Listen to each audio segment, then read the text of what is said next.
Kapag may nangyayari na hindi maganda sa buhay mo, ano ang iyong ginagawa? Nagmumukmuk ka ba o nadidepress-depressan? Nagiging emosyonal at binabaling mo ba ang galit at frustration sa ibang tao? Naisip mo na ba na sumuko agad?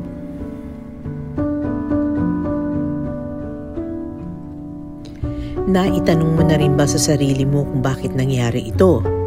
May kapabayaan ka bang nagawa?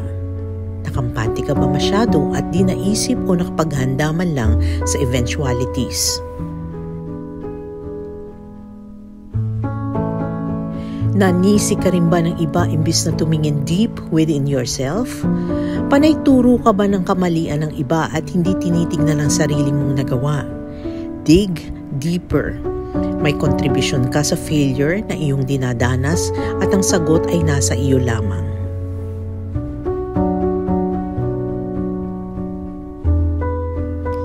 Imbis na magmukmok, move forward. Isipin ano ang dapat mong gawin sa mga panahong nasa ibaba ka. Ano ang mainam na solusyon o tamang hakbang upang ma-achieve mo ang iyong mga goals? May ibang paraan ka ba para maikutan ang mga problema? May mga tao ka ba na willing to help you cross the bridge?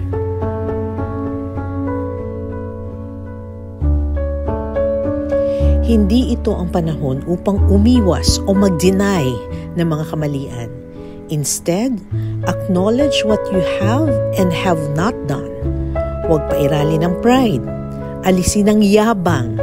Kung ano ang kinakailangan baguhin, umpisahan mo na. Huwag mo pairalin din ang pagiging nega. Hindi ito ang panahon upang sumuko.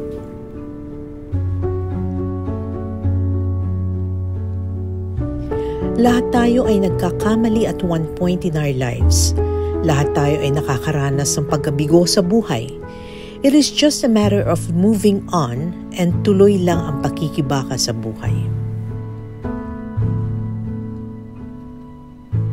Learn to trust the process. Minsan nasa ibaba tayo, minsan naman ay nasa itaas. Choice mo pa din kung hahayaan mong maiwan ka sa ibaba at di makaahon.